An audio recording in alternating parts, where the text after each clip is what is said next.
Hello and welcome to the mykeadelic channel. I'm your host Mike, aka mykeadelic, here with another exciting video. Today we're going to be talking about Spoonful of Sugar. Spoonful of Sugar is a Spoonful of Sugar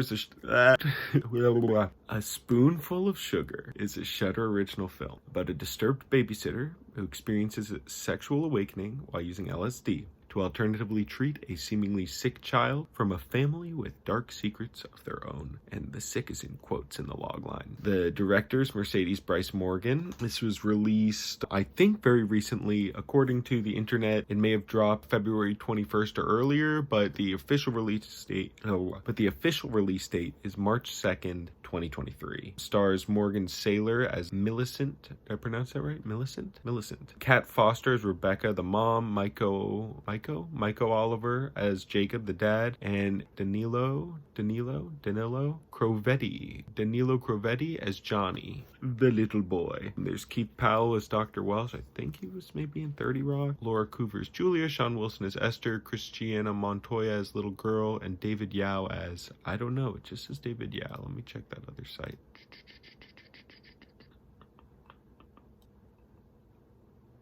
Yeah, it just says David Yao. Sorry for that long wait. Nice quick 95-minute runtime. What's that? 95, 60, 20, hour 25. Pretty well paced. I really enjoyed the pacing. Cool visuals, good blend of really good planning and shot composition and performances and lighting and editing and match cuts and stuff like that to create this like trippy feeling. It was really great at being expressionistic while still telling the story from multiple characters' perspectives. Even though we have like one main character, we still have intimate moments with some of the other characters as well. It's not all from the main character's perspective. And so we kind of see the different dynamics of this family, this babysitter, and how they all come together right now over me. That's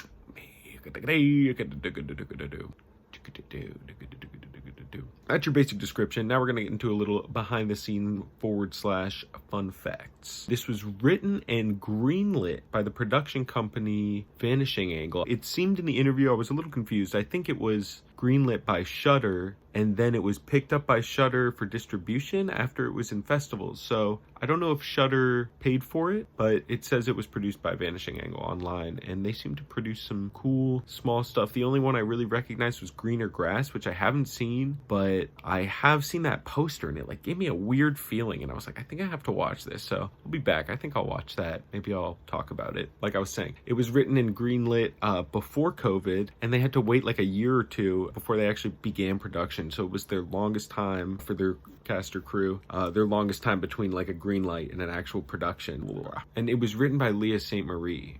So they were both in this interview, Leah St. Marie, Mercedes Bryce Morgan, and also the dad, Michael Oliver, I think, and some producers. I think that's who was in the interview. Maybe some of the other actors and stuff. They all seem to be very cool and very passionate and interested. And I can't remember who it was. It was either the director or the writer was saying that there was they try not to focus on modern technology to give it, I think it was the director, Mercedes Bryce Morgan. I think she was saying that they tried not to focus on modern technology so that it would give it more of like this timeless feel. Because the interviewer was asking like, oh, why did you set it in modern times? It's a story that could have been told during different times, but they wanted to kind of make it feel timeless, which I really love and appreciate. Some of my favorite movies do that, like It Follows and stuff like that. Really cool move. Really appreciated that. Also, the crew and cast have worked together and kind of have a common network of mutual friends, so that was really cool. You can kind of tell with a weird small indie film like this that is really well executed. You sort of know it's not their first rodeo, and they have a solid crew, obviously, of people who really understand each other and are good at communicating and working together to pull off a really wild flick like this, doing some remarkable budget stretching.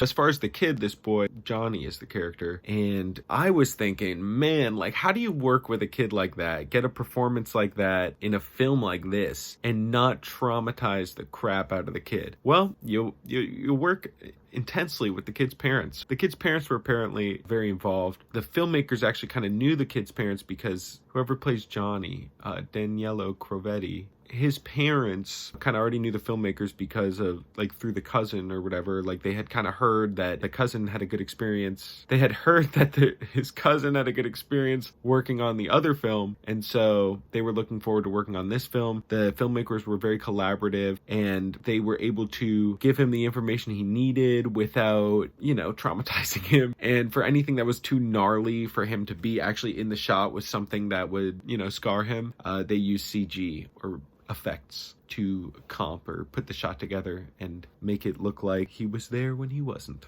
Cool stuff. And really great balance. I don't know if I already said this, but really great balance of practical effects and CG. There was some stuff like the gore and certain things that were practical or real, but there were clearly also some sort of psychedelic things or effects that were digital that were really well implemented into the live action footage. So I really appreciated that union and that really subtle use of VFX that was essential to tell this story the way they wanted to tell it. Another thing that's really cool that they also talked about in the interview is the house. They found this great house. It kind of looks like this like cabiny, witchy house with these pointed angled ceilings, but it has this like crafted, I want to say Kraftwerk, but that's a band, but it has this kind of like handcrafted feel, which aligns with the character of the dad, who's this carpenter guy. Of course he'd build out his house like that, but it also is so big and spacious and separated that it gives this sense of isolation. You have these opportunities to see all these characters separate, even when they're in the same house. And when it's day versus night too, it's like the vibes are different. Really, really well planned film. They scripted the crap out of it. They like shot listed the crap out of it. The director had made another film, Fixation, in between. After she made Fixation, she like reapproached this, was like, okay, like I know exactly what we can do and how to spend the budget and stuff. And or maybe it was someone else in the interview, whatever. In the interview, they mentioned that on a larger set, you have like an army of people. So you have 20 or 30 people. If you need something or prop or something last minute, you can be like, hey, can someone go get one of these? And you get it in an hour. But on a small budget film like this, that's not an option. So they have to really plan out everything and make sure every prop, every single thing is totally ready and prepared. And clearly they really put in the work and did their homework. It was apparently a really collaborative set. The vibes were really good. Everybody who read the script and wanted to be involved, everybody had like a strong reaction. And even if it was something like the actress Kat Foster, who plays the mom, she apparently is like, this is not the type of film I would usually like to do, but she got super into it. And everybody really brought slightly different perspective, which contributes to this interesting tapestry of this family that gives each of the individual characters their own feeling. And yeah, really works well together in my opinion. They have extensive notes on looking at things through a feminist lens and making sure that everything makes sense to the character and all the decisions make sense. There's themes of family, the goods and bads of family, jealousy, abandonment, unconditional love, intimacy, fear, nature versus nurture, all these sorts of things that were really well executed in my opinion. And there was one guy, I think he was maybe a producer or something, who was talking about how they pulled a little Shane Black move and low-key made it Christmas. I literally didn't even notice. They had the Nutcracker Suite, but there's also a Christmas tree in the background. It's low-key Christmas, so there's a little fun fact for you. Now I'm going to kind of talk about the film itself. So watch the film. Shudder's only like $5, so get on that. Get yourself a free trial and then come on back. Look at my art. The Slit series, I call it. Anyways, let's talk about the story of this film. I'm not gonna get too deep into this because just watch the movie, y'all. We start with this character, Millicent, who's taking a semester off from her studies in order to concentrate on her thesis about children with severe allergies. And she applies to babysit this little boy named Johnny, who is very, very sick with all these sorts of allergies, and he's a mute, he's allergic to nickel and artificial fabric and all these materials and specific things. His mother's named Rebecca, and she's an author who wrote a book, I think, on pleasure and pain and like sex and things like that. So things are getting kind of like steamy right off the bat.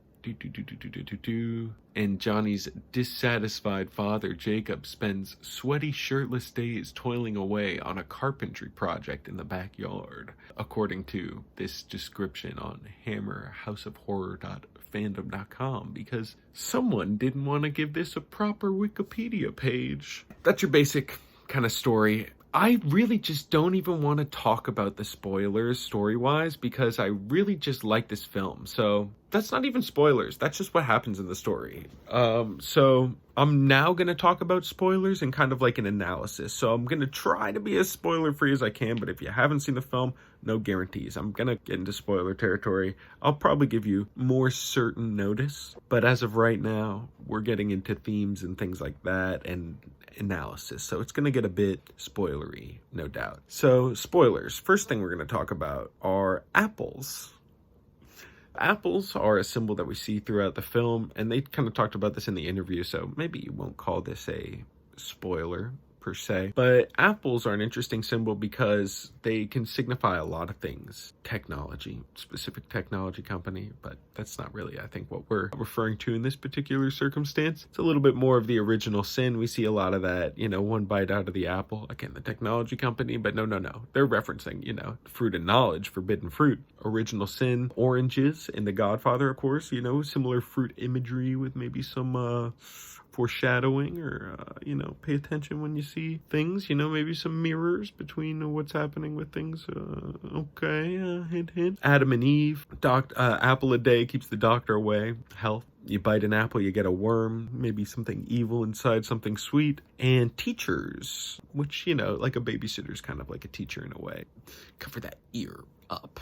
Now we're getting a little bit more into spoiler territory. As far as characters, I think this was the writer, but it was maybe the director. I think it was the writer who was saying she was kind of inspired by the idea of like a young Michael Myers and a Lolita-like character as far as Millicent and Johnny. Now, don't worry about the Lolita thing. Fairly certain there's no iffy aginess, so it's all kosher. Speaking of kosher and sexual things, the use of masturbation scenes to explore the characters' inner lives and desires and how they are alone was something that the director had mentioned as something she was proud of, because it's obviously a very bold move, but it was a very interesting storytelling move that was very effective at using this theme of sex and this theme of being alone, even though being in a family, to kind of say more and